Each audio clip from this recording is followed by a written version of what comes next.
वाहिगुरु जी का खालसा श्री वाहिगुरु जी की फतेह। सत्कारयोग ETT TET पास बेरोजगार अध्यापक साथियों,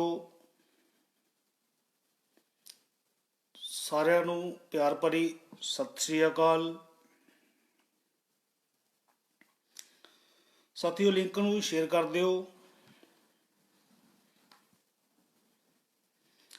ਤਾਂ ਜੋ ਬਾਕੀ ਰਹਿੰਦੇ ਸਾਥੀ ਵੀ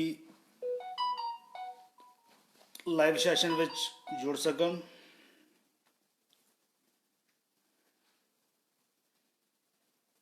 ਵਾਹਿਗੁਰੂ ਜੀ ਕਾ ਖਾਲਸਾ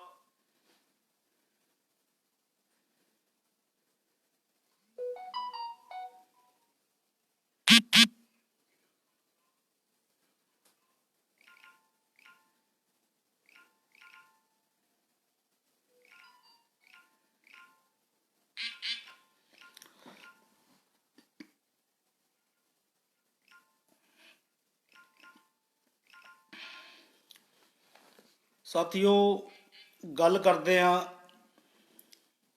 ਕਿ ਅੱਜ ਸ਼ਾਮ ਪੱਕਾ ਮੋਰਚਾ ਖਰੜ ਦੇ ਵਿੱਚ ਵਾਪਰੀ ਘਟਨਾ ਬਾਰੇ ਗੱਲ ਕਰਦੇ ਹਾਂ।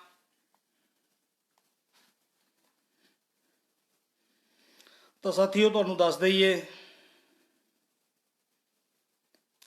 ਕਿ ਪੁਲਿਸ ਪ੍ਰਸ਼ਾਸਨ ਵੱਲੋਂ, ਚੰਨੀ ਸਰਕਾਰ ਵੱਲੋਂ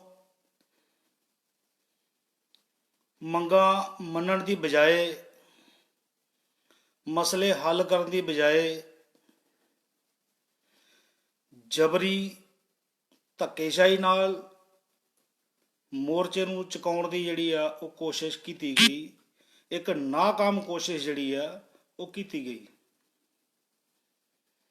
ਤਾਂ ਸਾਥੀਓ, ਤੁਹਾਨੂੰ ਦੱਸ ਦਈਏ ਕਿ ਜਿੰਨਾ ਚਿਰ ਚੰਨੀ ਸਰਕਾਰ ਜਿਹੜਾ ਇੱਕ ਮੋਟੋ ਲੈ ਕੇ ਆਈ ਸੀ ਕਿ ਘਰ ਘਰ ਵਿੱਚ ਚੱਲੀ ਗੱਲ, ਚੰਨੀ ਕਰਦਾ ਮਸਲੇ ਹੱਲ। ਹੁਣ ਮਸਲੇ ਤਾਂ ਉਹਨਾਂ ਕੋਲੋਂ ਹੱਲ ਨਹੀਂ ਕੀਤੇ ਜਾ ਰਹੇ, ਪਰ ਚੰਨੀ ਸਰਕਾਰ ਵੱਲੋਂ ਪੁਲਸੀਆ ਜ਼ਬਰ ਦੇ ਨਾਲ, ਧੱਕੇਸ਼ਾਹੀ ਦੇ ਨਾਲ ਮੋਰਚਾ ਨੂੰ ਜਿਹੜਾ ਉਹ ਸਮਾਪਤ ਕਰਨ ਦੀ ਜਿਹੜੀ ਆ ਉਹ ਕੋਸ਼ਿਸ਼ ਕੀਤੀ ਜਾ ਰਹੀ ਹੈ। ਸੋ ਚੰਨੀ ਸਾਹਿਬ ਨੂੰ ਇਹ ਦੱਸ ਦੇਣਾ ਚਾਹੁੰਦੇ ਆ ਕਿ ਚੰਨੀ ਸਾਹਿਬ, ਮਸਲੇ ਹੱਲ ਕੀਤੇ ਬਿਨਾ ਨਾ ਤਾਂ ਅਜੇ ਤੱਕ ਈਟੀਟੀ ਨੇ ਮੋਰਚਾ ਸਮਾਪਤ ਕੀਤਾ, ਚਾਹੇ ਉਹ ਸੰਗਰੂਰ ਵਾਲੇ ਮੋਰਚੇ ਦੀ ਗੱਲ ਕਰ ਰਹੀ ਹੈ, ਚਾਹੇ ਪਟਿਆਲੇ ਵਾਲੇ ਮੋਰਚੇ ਦੀ ਗੱਲ ਕਰ ਰਹੀ ਹੈ। ਤਾਂ ਸਾਥੀਓ, ਚਾਹੇ ਜਿੱਥੇ ਜਿੱਥੇ ਵੀ ਸਾਡੇ ਮੋਰਚੇ ਲੱਗੇ ਆ, ਚਾਹੇ ਉਹਨਾਂ ਦੀ ਗੱਲ ਕਰ ਲਈਏ, ਸੋ ਜਿੰਨਾ ਚਿਰ ਮਸਲਿਆਂ ਦਾ ਹੱਲ ਨਹੀਂ ਹੋਇਆ, ਆਪਾਂ ਉਹਨਾਂ ਦੇ ਮੋਰਚੇ ਜਿਹੜੇ ਚੱਕੇ ਨਹੀਂ ਹੈਗੇ। ਹੁਣ ਚੰਨੀ ਸਾਹਿਬ ਦੀ ਜਿਹੜੀ ਬੌਖਲਾਹਟ ਆ ਜਿਹੜੀ ਉਹ ਸਾਫ਼ ਨਜ਼ਰ ਆ ਰਹੀ ਹੈ। ਤੇ ਚੰਨੀ ਸਾਹਿਬ ਨੂੰ ਲੱਗ ਰਿਹਾ ਕਿ ਜਿੰਨਾ ਚਿਰ ਮੋਰਚੇ ਚੱਲਦੇ ਆਪਾਂ ਚੋਣ ਪ੍ਰਚਾਰ ਕਿਵੇਂ ਕਰਾਂਗੇ, ਤਾਂ ਪਹਿਲਾਂ ਮੋਰਚੇ ਚੁਕਾਏ ਜਾਣ, ਫਿਰ ਆਪਾਂ ਚੋਣ ਪ੍ਰਚਾਰ ਕਰੀਏ। ਸੋ ਚੰਨੀ ਸਾਹਿਬ, ਮੈਂ ਤੁਹਾਨੂੰ ਦੱਸ ਦੇਣਾ ਚਾਹੁੰਦਾ ਕਿ ਦੀਨਾਨਗਰ ਦੇ ਵਿੱਚ ਤੁਸੀਂ ਆਏ ਸੀਗੇ, ਜਿਹੜਾ ਸੰਮੇਲਨ ਚੱਲ ਰਿਹਾ ਸੀ, ਔਰ ਸੋਰੀ ਗੁਰਦਾਸਪੁਰ ਜਿਹੜਾ ਸੰਮੇਲਨ ਚੱਲ ਰਿਹਾ ਸੀਗਾ, ਰਾਜ ਪੱਧਰੀ ਸੰਮੇਲਨ, ਔਰ ਗਿਣਤੀ 50 ਵੀ ਨਾ ਹੋਵੇ। ਚੰਨੀ ਸਾਹਿਬ, ਤੁਹਾਨੂੰ ਇੱਥੋਂ ਕੁਝ ਸਿੱਖਿਆ ਲੈਣੀ ਚਾਹੀਦੀ ਹੈ, ਤੁਹਾਨੂੰ ਸਮਝ ਜਾਣਾ ਚਾਹੀਦਾ, ਤੁਹਾਨੂੰ ਕੋਈ ਸਿੱਖ ਲੈਣਾ ਚਾਹੀਦਾ, ਤੁਹਾਨੂੰ ਕੋਈ ਸਬਕ ਲੈਣਾ ਚਾਹੀਦਾ ਕਿ ਲੋਕ ਜਿਹੜੇ ਨੇ ਉਹ ਜਾਗ ਰਹੇ ਨੇ। ਸੋ ਚੰਨੀ ਸਾਹਿਬ, ਜਿੰਨਾ ਚਿਰ ਮਸਲਿਆਂ ਦਾ ਹੱਲ ਨਹੀਂ ਜੇ ਹੁੰਦਾ, ਸੋ ਮੈਨੂੰ ਨਹੀਂ ਲੱਗਦਾ ਕਿ ਤੁਸੀਂ ਆਉਣ ਵਾਲੇ ਸਮੇਂ ਵਿੱਚ ਰਿਪੀਟ ਹੋਵੋਗੇ, ਜਾਂ ਕਾਂਗਰਸ ਪਾਰਟੀ ਦੀ ਜਿਹੜੀ ਉਹ ਸਰਕਾਰ ਉਹ ਰਿਪੀਟ ਹੋ ਸਕਦੀ ਹੈ। ਚੰਨੀ ਸਾਹਿਬ, ਤੁਹਾਡੇ ਬੜੇ ਮਤਲਬ ਕਿ ਲੋਕ ਪਸੰਦ ਜਿਹੜੇ ਬਿਆਨ ਕਿ ਮੈਂ ਰਿਕਸ਼ਾ ਵੀ ਚਲਾ ਲੈਣਾ, ਜਿਨ੍ਹਾਂ ਨੂੰ ਲੋਕਾਂ ਨੇ ਬੜਾ ਪਸੰਦ ਕੀਤਾ ਕਿ ਸ਼ਾਇਦ ਰਿਕਸ਼ਾ ਚਲਾਉਂਦਾ ਸੀ ਤੇ ਰਕਸ਼ੇ ਵਾਲਿਆਂ ਦੇ ਮਸਲੇ ਹੱਲ ਹੋ ਜਾਣਗੇ, ਜਾਂ ਆਟੋ ਚਲਾਉਂਦਾ ਸੀ ਜਾਂ ਹੋਰ ਪਤਾ ਨਹੀਂ ਕੀ ਕੀ ਤੁਸੀਂ ਕਹਿ ਛੱਡਿਆ, ਜਿਹੜਾ ਕਿ ਇੱਕ ਮੁੱਖ ਮੰਤਰੀ ਨੂੰ ਜਿਹੜਾ ਮੁੱਖ ਮੰਤਰੀ ਦਾ ਕਿਰਦਾਰ ਹੈ ਉਹਨੂੰ ਜਿਹੜਾ ਇਹ ਸ਼ੂਟ ਨਹੀਂ ਕਰਦਾ। ਮੁੱਖ ਮੰਤਰੀ ਦਾ ਕਿਰਦਾਰ ਹੁੰਦਾ ਕਿ ਜੋ ਪੰਜਾਬ ਦੇ ਮਸਲੇ ਆ, ਐਮਐਲਏਜ਼ ਦੇ ਜਿਹੜੇ ਉਹਨਾਂ ਦੇ ਹਲਕਿਆਂ ਦੇ ਮਸਲੇ ਆ ਉਹ ਹੱਲ ਕੀਤੇ ਜਾਣ, ਨਾ ਕਿ ਤੁਸੀਂ ਰੇਹੜੀ ਵਾਲਿਆਂ ਦੇ ਨਾਲ ਆ ਕੇ ਫੋਟੋ ਸ਼ੂਟ ਕਰਾਓ ਜਾਂ ਕਿਸੇ ਗਰੀਬ ਪਰਿਵਾਰ ਦੇ ਘਰ ਜਾ ਕੇ ਤੁਸੀਂ ਬਹਿ ਜਾਂਦੇ ਹੋ ਕਿ ਜੀ ਮੈਂ ਤੁਹਾਡਾ ਮਾਮਾ ਹੈਗਾ ਜੀ। ਸੋ ਚੰਨੀ ਮਾਮਾ ਜੀ ਆ ਜਿਹੜੇ ਖਰੜ ਜਿਹੜੇ ਮੋਰਚੇ ਦੇ ਵਿੱਚ ਆ ਬੇਰੁਜ਼ਗਾਰ ਈਟੀਟੀ ਅਧਿਆਪਕ ਬੈਠੇ ਨੇ, ਉਹ ਵੀ ਤੁਹਾਨੂੰ ਵੇਟ ਕਰ ਰਹੇ ਨੇ ਕਿ ਤੁਸੀਂ ਆਓ ਤੇ ਉਹਨਾਂ ਦੇ ਮਸਲੇ ਹੱਲ ਕਰੋ। ਸੋ ਚੰਨੀ ਸਾਹਿਬ, ਮਸਲੇ ਬਿਨਾਂ ਹੱਲ ਕੀਤਿਆਂ ਗੱਲ ਨਹੀਂ ਬਣਨੀ। ਤੁਸੀਂ ਕਹਿੰਦੇ ਹੋ ਕਿ ਮੈਨੂੰ ਐਲਾਨਜੀਤ ਕਿਹਾ ਜਾਂਦਾ, ਜਿੰਨਾ ਚਿਰ ਮਸਲੇ ਹੱਲ ਨਹੀਂ ਹੁੰਦੇ ਉਹਨਾਂ ਚਿਰ ਚੰਨੀ ਸਾਹਿਬ ਲੋਕ ਤੁਹਾਨੂੰ ਐਲਾਨਜੀਤ ਹੀ ਕਹਿਣਗੇ। ਹੁਣ ਗੱਲ ਕਰਦੇ ਆ ਕਿ ਜਿਹੜੀ ਮਾਨਸਾ ਦੇ ਵਿੱਚ ਘਟਨਾ ਵਾਪਰੀ, ਗੁਰਮੀਤ ਸਿੰਘ ਡੀਐਸਪੀ ਜਿਹੜਾ ਕਿ ਸੀਐਮ ਸਿਕਿਉਰਿਟੀ ਦੇ ਵਿੱਚ ਜਿਹੜਾ ਅਹੁਦੇਦਾਰ ਹੈਗਾ, ਸੋ ਸੀਐਮ ਸਿਕਿਉਰਿਟੀ ਦਾ ਇੱਕ ਦਾਇਰਾ ਹੁੰਦਾ ਕਿ ਉਸ ਦਾਇਰੇ ਤੋਂ ਬਾਹਰ ਜਿਹੜਾ ਸੀਐਮ ਨੂੰ ਛੱਡ ਕੇ ਨਹੀਂ ਜਾ ਸਕਦੇ। ਤਾਂ ਸੀਐਮ ਸਾਹਿਬ ਉਹ ਆਪਣੇ ਦਾਇਰੇ ਨੂੰ ਛੱਡ ਕੇ ਕਿਵੇਂ ਉਹਨੇ ਬੇਰੁਜ਼ਗਾਰਾਂ ਤੇ ਜਿਹੜਾ ਮਤਲਬ ਕਿ ਜੋ ਅਣਮਨੁੱਖੀ ਜਿਹੜਾ ਤਸ਼ੱਦਦ ਢਾਇਆ। ਸੋ ਚੰਨੀ ਸਾਹਿਬ, ਤੁਸੀਂ ਉਹਨਾਂ ਤੇ ਕਾਰਵਾਈ ਕਰਨ ਦੀ ਬਜਾਏ ਤੁਸੀਂ ਪ੍ਰੂਫ ਮੰਗਦੇ ਰਹਿ ਗਏ ਕਿ ਜੀ ਪ੍ਰੂਫ ਦਿਓ। ਜੇ ਪ੍ਰੂਫ ਦਿੱਤੇ ਵੀ ਤਾਂ ਕਹਿੰਦੇ ਜੀ ਆ ਜਿਹੜੀਆਂ ਵੀਡੀਓ ਬਣਾਈਆਂ ਨੇ ਤੁਹਾਨੂੰ ਸਰਟੀਫਿਕੇਟ ਕਿਹਨੇ ਦਿੱਤਾ ਕਿ ਤੁਸੀਂ ਵੀਡੀਓ ਬਣਾ ਸਕਦੇ ਹੋ, ਕਿ ਇਹ ਅਸੀਂ ਤੈਨੂੰ ਆਥੈਂਟਿਕ ਨਹੀਂ ਮੰਨਦੇ। ਸੋ ਚੰਨੀ ਸਾਹਿਬ, ਇਹ ਦੋਹਰੇ ਜਿਹੜੇ ਮਾਪਦੰਡ ਨੇ ਉਹ ਤੁਹਾਡੇ ਨਹੀਂ ਚੱਲਣੇ। ਬਾਕੀ ਆ ਪਿਛਲੇ ਪ੍ਰੋਗਰਾਮਾਂ ਦੇ ਵਿੱਚ ਤੁਸੀਂ ਦੱਸਿਆ ਕਿ ਜਿਹੜਾ ਲਾਠੀ ਚਾਰਜ ਨੂੰ ਤੁਸੀਂ ਸ਼ਗਨ ਕਹਿ ਰਹੇ ਹੋ ਕਿ ਇੰਨਾ ਕੁ ਸ਼ਗਨ ਤਾਂ ਕਰਨਾ ਹੀ ਹੁੰਦਾ। ਸੋ ਚੰਨੀ ਸਾਹਿਬ, ਇਵੇਂ ਨਹੀਂ ਚੱਲਣਾ। ਅਗਰ ਤੁਸੀਂ ਸੋਚਦੇ ਹੋ ਕਿ ਮਸਲੇ ਹੱਲ ਕੀਤੇ ਬਿਨਾ ਤੁਸੀਂ ਆਪਣੇ ਚੋਣ ਮਨੋਰਥਾਂ ਨੂੰ ਕਾਮਯਾਬ ਕਰ ਲਓਗੇ, ਸੋ ਚੰਨੀ ਸਾਹਿਬ, ਇਹ ਤੁਹਾਡੀ ਗਲਤਫਹਿਮੀ ਹੈ। ਔਰ ਮੈਂ ਗੱਲ ਕਰਦਾ ਨਵਜੋਤ ਸਿੰਘ ਸਿੱਧੂ ਸਾਹਿਬ ਦੀ, ਕਿ ਜਿਹੜੇ ਕੁਝ ਦਿਨ ਪਹਿਲਾਂ ਕਹਿੰਦੇ ਹੁੰਦੇ ਸੀਗੇ ਕਿ ਮਸਲਾ ਈਟੀਟੀ ਹੈ, ਪੰਜਾਬ ਦਾ ਮਸਲਾ ਈਟੀਟੀ ਹੈ, ਬੇਰੁਜ਼ਗਾਰ ਅਧਿਆਪਕਾਂ ਦਾ ਜਿਹੜਾ ਮਸਲਾ ਉਹਨੂੰ ਹੱਲ ਕੀਤਾ ਜਾਊਗਾ। ਔਰ ਹੁਣ ਹੀ 2 ਦਿਨ ਪਹਿਲਾਂ ਉਹਨਾਂ ਦਾ 2-4 ਦਿਨ ਪਹਿਲਾਂ ਉਹਨਾਂ ਦਾ ਬਿਆਨ ਆਇਆ, ਉਹਨਾਂ ਨੂੰ ਪੁੱਛਿਆ ਗਿਆ ਕਿ ਜਿਹੜਾ ਲਾਠੀਚਾਰਜ ਹੋਇਆ ਤਾਂ ਉਹਦੇ ਬਾਰੇ ਕੀ ਕਹੋਗੇ। ਤਾਂ ਬੜਾ ਸ਼ਰਮਨਾਕ ਬਿਆਨ ਸੀਗਾ। ਕਹਿੰਦੇ ਜੀ ਕਿ ਇਹ ਜਿਹੜਾ ਲਾਠੀਚਾਰਜ ਹੋਇਆ ਇਹਨੂੰ ਅਹਿਮੀਅਤ ਦੇਣ ਦੀ ਲੋੜ ਨਹੀਂ ਹੈਗੀ, ਲੋੜ ਹੈ ਇਸ ਵੇਲੇ ਪਾਰਟੀ ਨੂੰ ਮਜ਼ਬੂਤ ਕਰਨ ਦੀ। ਸੋ ਸਿੱਧੂ ਸਾਹਿਬ, ਜਿੰਨਾ ਚਿਰ ਮਸਲੇ ਹੱਲ ਨਹੀਂ ਹੁੰਦੇ ਸੋ ਪਾਰਟੀ ਮਜ਼ਬੂਤ ਮੈਨੂੰ ਨਹੀਂ ਲੱਗਦਾ ਕਿ ਤੁਸੀਂ ਕਿਵੇਂ ਕਰ ਰਹੇ ਹੋ। ਆਪਾਂ ਜਿਹੜੀ ਹੁਣ ਗੱਲ ਕਰਦੇ ਆ ਕਿ ਚੰਨੀ ਸਾਹਿਬ ਵੱਲੋਂ ਇਹ ਵੀ ਕਿਹਾ ਗਿਆ ਜੀ ਆ ਜਿਹੜੇ ਨਾਅਰੇਬਾਜ਼ੀ ਕਰ ਰਹੇ ਨੇ ਇਹ ਤਾਂ ਵਿਰੋਧੀ ਦਲ ਵੱਲੋਂ ਭੇਜੇ ਗਏ ਨੇ। ਸੋ ਚੰਨੀ ਸਾਹਿਬ, ਆਪਾਂ ਵਿਰੋਧੀ ਦਲ ਨਹੀਂ ਹੈਗੇ, ਆਪਾਂ ਈਟੀਟੀ ਟੈਟ ਪਾਸ ਬੇਰੁਜ਼ਗਾਰ ਹੈਗੇ। ਆ ਹੁਣ ਪਿਛਲੇ ਦਿਨੀ ਪ੍ਰਗਟ ਸਿੰਘ ਸਿੱਖਿਆ ਮੰਤਰੀ ਜੀ ਵੱਲੋਂ ਇੱਕ ਬਿਆਨ ਆਇਆ ਸੀ ਕਿ ਅਸੀਂ 2364 ਭਰਤੀ ਦਾ ਕੀ ਕਰੀਏ, ਜਥੇਬੰਦੀ ਸਾਨੂੰ ਕੁਝ ਦੱਸ ਹੀ ਨਹੀਂ।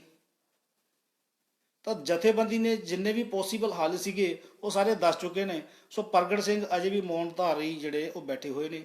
ਅਜੇ ਤੱਕ ਜਿਹੜਾ 2364 ਦਾ ਕੋਈ ਵੀ ਜਿਹੜਾ ਪੁਖਤਾ ਹੱਲ ਜਿਹੜਾ ਉਹ ਨਹੀਂ ਕੀਤਾ ਜਾ ਰਿਹਾ, ਜਿਹੜਾ ਕਿ ਹੁਣ ਤੱਕ ਜਿਹੜਾ ਉਹ ਹੋਣਾ ਚਾਹੀਦਾ ਸੀ। ਕੋਰਟ ਨੇ ਭਰਤੀ, ਅਫਵਾਹ ਫੈਲਾਈ ਜਾ ਰਹੀ ਹੈ ਕਿ ਕੋਰਟ ਨੇ ਭਰਤੀ ਰੱਦ ਕਰ ਦਿੱਤੀ। ਕੋਰਟ ਨੇ ਭਰਤੀ ਸਟਕ ਡਾਊਨ ਕੀਤੀ ਹੈ, ਰੱਦ ਨਹੀਂ ਕੀਤੀ। ਕਿਸੇ ਵੀ ਜਜਮੈਂਟ ਦੇ ਉੱਪਰ ਕੈਂਸਲ ਦਾ ਜਿਹੜਾ ਇੱਕ ਵਰਡ ਦਿਖਾ ਦਿਓ ਕਿ 2364 ਵਿਲ ਬੀ ਕੈਂਸਲਡ ਜਾਂ ਕੁਛ ਵੀ, ਐਨੀਬਡੀ ਐਲਸ, ਕੁਛ ਵੀ ਜਿਹੜਾ ਉਹ ਲਿਖਿਆ ਗਿਆ, ਕੁਛ ਵੀ ਇਹੋ ਜਿਹਾ ਦੱਸ ਦਿਓ ਕਿ ਜਿੱਥੇ ਲਿਖਿਆ ਹੋਵੇ ਕਿ 2364 ਜਿਹੜੀ ਹੈ ਉਹ ਰੱਦ ਹੋ ਚੁੱਕੀ ਹੈ। ਇੱਦਾਂ ਦਾ ਕੁਛ ਵੀ ਨਹੀਂ ਜੇ ਹੈਗਾ, ਕਿਉਂਕਿ ਭਰਤੀ ਜਿਹੜੀ ਆ ਉਹ ਰਿਕਰੂਟਮੈਂਟ ਬੋਰਡ ਜਿਹੜਾ ਐਜੂਕੇਸ਼ਨ ਰਿਕਰੂਟਮੈਂਟ ਬੋਰਡ ਹੈ ਉਹਦੇ ਵੱਲੋਂ ਹੀ ਜਿਹੜੀ ਆ ਉਹ ਨੋਟੀਫਾਈ ਕੀਤੀ ਗਈ ਸੀ ਤੇ ਰੱਦ ਕਰਨ ਦਾ ਅਧਿਕਾਰ ਵੀ ਉਹੀ ਰੱਖਦੀ ਹੈ। ਕੋਰਟ ਸਿਰਫ ਆਰਡਰ ਕਰ ਸਕਦੀ ਹੈ ਰੱਦ ਕਰਨ ਦਾ, ਰੱਦ ਨਹੀਂ ਕਰ ਸਕਦੀ। ਜਿਵੇਂ ਕਿ ਤੁਸੀਂ 83-93 ਦੀ ਗੱਲ ਕਰ ਲਈਏ ਕਿ 83-93 ਜਿਹੜੀ ਭਰਤੀ ਹੈ ਉਹ ਕੋਰਟ ਨੇ ਆਰਡਰ ਕੀਤਾ ਕਿ ਰੱਦ ਕਰ ਦਿਓ, ਉਹ ਰੱਦ ਹੋਊਗੀ। ਉਸ ਤੋਂ ਪਹਿਲਾਂ ਡਿਪਾਰਟਮੈਂਟ ਨੇ ਖੁਦ ਰੱਦ ਕੀਤੀ ਸੀ, ਫਿਰ ਨਵਾਂ ਨੋਟੀਫਿਕੇਸ਼ਨ ਆਇਆ ਸੀ, ਹੁਣ ਫਿਰ ਆਊਗਾ। ਸੋ ਸਾਥੀਓ, ਜਿਹੜਾ ਤੁਹਾਡੇ ਇੱਕ ਮਨ ਦੇ ਵਿੱਚ ਇੱਕ ਭੁਲੇਖਾ ਹੈਗਾ ਕਿ 2364 ਭਰਤੀ ਦਾ ਕੋਈ ਪਤਾ ਨਹੀਂ ਚੱਲ ਰਿਹਾ, ਉਹ ਰੱਦ ਹੋ ਗਈ, ਯੂਨੀਅਨ ਉਹਦਾ ਹੱਲ ਕਿਉਂ ਨਹੀਂ ਕਰਾਉਂਦੀ। ਸੋ ਸਾਥੀਓ, ਮੈਂ ਤੁਹਾਨੂੰ ਦੱਸ ਦੇਣਾ ਚਾਹੁੰਦਾ ਕਿ 2364 ਜਿਹੜੀ ਭਰਤੀ ਹੈ ਉਹ ਰੱਦ ਹੋਈ ਹੀ ਨਹੀਂ ਹੈਗੀ। ਜੇ ਰੱਦ ਹੋਈ ਹੁੰਦੀ ਤਾਂ ਉਹਦਾ ਵੈਬਸਾਈਟ ਦੇ ਉੱਪਰ ਉਹਦਾ ਜਿਹੜਾ ਕੈਂਸਲ ਦਾ ਜਿਹੜਾ ਨੋਟੀਫਿਕੇਸ਼ਨ ਆ ਉਹ ਜ਼ਰੂਰ ਆਉਂਦਾ, ਜਿਹੜਾ ਕਿ ਹਜੇ ਤੱਕ ਆਇਆ ਹੀ ਨਹੀਂ ਹੈਗਾ। ਸੋ ਸਾਥੀਓ, ਜਥੇਬੰਦੀ ਵੱਲੋਂ ਪੁਰਜ਼ੋਰ ਕੋਸ਼ਿਸ਼ਾਂ ਕੀਤੀਆਂ ਜਾ ਰਹੀਆਂ ਨੇ 66-35 2364 ਭਰਤੀ ਨੂੰ ਸਿਰੇ ਚੜ੍ਹਾਉਣ ਦੀਆਂ, ਚਾਹੇ ਉਹ ਓਵਰੇ ਦਾ ਮਸਲਾ, ਚਾਹੇ ਉਹ ਹੋਰ ਮਸਲੇ ਨੇ, ਸਾਰੇ ਮਸਲਿਆਂ ਨੂੰ ਲੈ ਕੇ ਜਥੇਬੰਦੀ ਜਿਹੜੀ ਆ ਉਹ ਸਰਗਰਮ ਹੋਈ ਪਈ ਆ। ਸੋ ਸਾਥੀਓ, ਹੁਣ ਲੋੜ ਹੈ ਉਹ ਤੁਹਾਡੇ ਸਾਥ ਦੀ ਲੋੜ ਹੈ, ਵੱਡੇ ਰੂਪ ਵਿੱਚ ਇਕੱਠ ਦੀ ਲੋੜ ਹੈ, ਫੰਡ ਦੀ ਲੋੜ ਹੈ, ਕਿਉਂਕਿ ਸਾਰਿਆਂ ਨੂੰ ਪਤਾ ਹੀ ਹੈ ਕਿ ਜਿਹੜੇ ਕੇਸ ਆ ਜਿਹੜੇ ਉਹ ਚੱਲ ਰਹੇ ਨੇ, ਔਰ ਵਕੀਲ ਵੀ ਜਿਹੜੇ ਨੇ ਉਹ ਸੀਨੀਅਰ ਜਿਹੜੇ ਨੇ ਹਾਇਰ ਕੀਤੇ ਹੋਏ ਨੇ। ਤਾਂ ਸੀਨੀਅਰ ਵਕੀਲਾਂ ਦੀ ਫੀਸ ਵੀ ਜਿਹੜੀ ਹੈ ਉਹ ਤੁਹਾਨੂੰ ਪਹਿਲਾਂ ਵੀ ਦੱਸ ਦਿੱਤੀ ਗਈ ਸੀ, ਅੱਜ ਮੈਂ ਫੇਰ ਦੱਸ ਦਿੰਦਾ ਕਿ ਜਿਹੜੀ ਸੀਨੀਅਰ ਵਕੀਲਾਂ ਦੀ ਫੀਸ ਹੈ ਉਹ ਲਗਭਗ ਜਿਹੜੀ ਹੈ ਅਜੇ 30% ਵੀ ਜਿਹੜੀ ਹੈ ਉਹ ਡਿਪੋਜ਼ਿਟ ਨਹੀਂ ਕੀਤੀ ਗਈ। ਸੋ ਸਾਥੀਓ, 66-35 ਦੇ ਵਿੱਚ 66 ਲਗਭਗ ਜਿਹੜਾ 6,500-7 ਹਜ਼ਾਰ ਜਿਹੜਾ ਕੈਂਡੀਡੇਟ ਲੱਗਦਾ, 66-35 ਕੈਂਡੀਡੇਟ ਲੱਗਦੇ ਆ। ਸੋ ਸਾਥੀਓ, ਜੇ ਤੁਸੀਂ 100 ਰੁਪਈਆ ਵੀ ਜਿਹੜਾ ਇੱਕ ਸਾਥੀ 100 ਰੁਪਈਆ ਵੀ ਦਵੇ ਤਾਂ ਸਾਥੀਓ ਮੈਨੂੰ ਲੱਗਦਾ ਕਿ 5-6 ਲੱਖ ਇਕੱਠਾ ਹੋ ਜਾਂਦਾ, 6 ਲੱਖ ਰੁਪਈਆ ਇਕੱਠਾ ਹੋ ਜਾਂਦਾ। ਪਰ ਸਾਥੀਓ ਅਜਿਹਾ ਹੁੰਦਾ ਨਹੀਂ। ਫਿਰ ਹੁੰਦਾ ਕੀ ਹੈ, ਬਰਡਨ ਕਿਹਦੇ ਤੇ ਪੈਂਦਾ?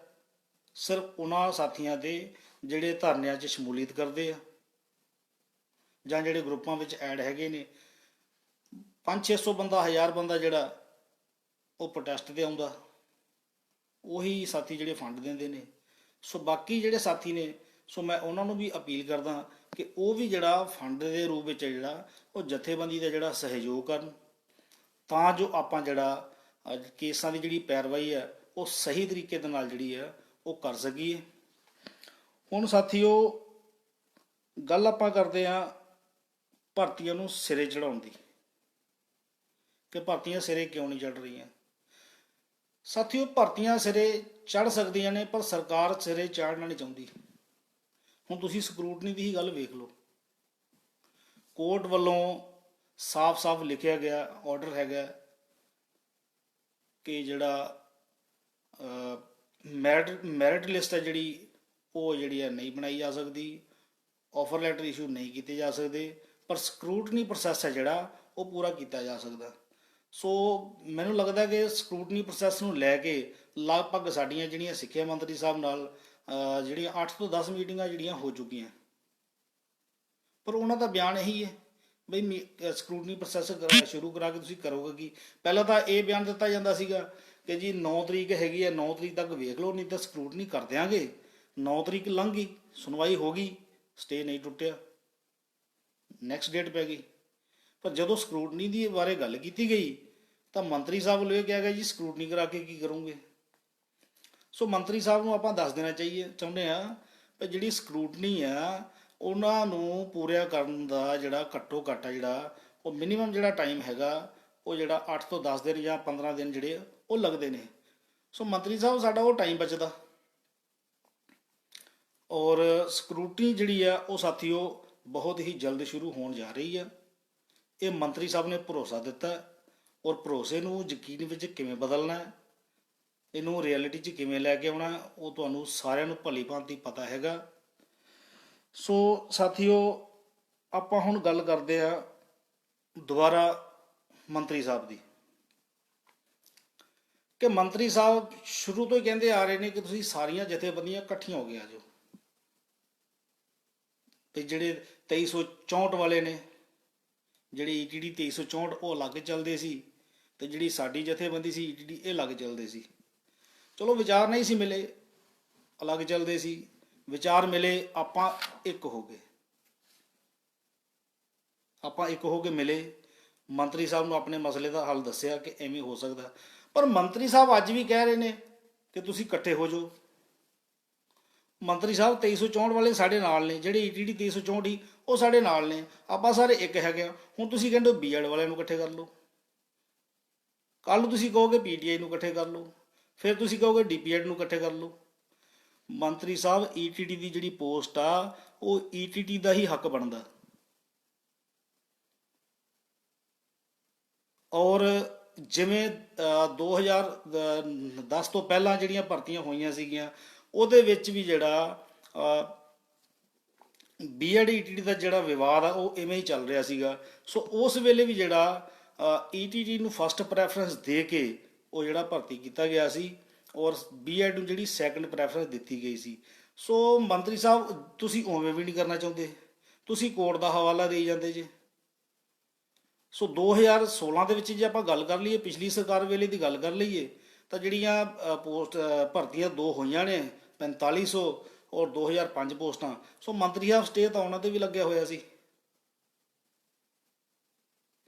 ਪਰ ਹੋਇਆ ਕੀ, ਜਿਹੜੇ ਕੈਂਡੀਡੇਟ ਜਿਹੜੇ ਉਹਨਾਂ ਭਰਤੀਆਂ ਦੇ ਵਿੱਚ ਜਿਹਨਾਂ ਦੇ ਸਟੇ ਲੱਗਿਆ ਹੋਇਆ ਸੀ, ਜਿਨ੍ਹਾਂ ਕੈਂਡੀਡੇਟ ਦੇ ਸਟੇ ਦਾ ਫੈਕਟ ਨਹੀਂ ਸੀ ਪੈਂਦਾ, ਮੌਜੂਦਾ ਸਰਕਾਰ ਨੇ, ਉਸ ਵੇਲੇ ਦੀ ਮੌਜੂਦਾ ਸਰਕਾਰ ਨੇ ਇੱਕ ਐਫੀਡੇਵਿਟ ਕੋਰਟ ਦੇ ਵਿੱਚ ਦਿੱਤਾ ਕਿ ਜੱਜ ਸਾਹਿਬ ਜਿਨ੍ਹਾਂ ਦੇ ਸਟੇ ਦਾ ਇਫੈਕਟ ਨਹੀਂ ਪੈਂਦਾ ਉਹਨਾਂ ਨੂੰ ਜੁਆਇਨ ਕਰਵਾਇਆ ਜਾਵੇ, ਤੇ ਜਿਨ੍ਹਾਂ ਦੇ ਸਟੇ ਦਾ ਇਫੈਕਟ ਪੈ ਰਿਹਾ ਉਹਨਾਂ ਦੀ ਜਿਹੜੀਆਂ ਪੋਸਟਾਂ ਹੋਲਡ ਕਰਕੇ ਤਾਂ ਜੋ ਜਿਹੜਾ ਡਿਸੀਜਨ ਆਊਗਾ ਉਹ ਲਾਗੂ ਕਰ ਦਿੱਤਾ ਜਾਊਗਾ।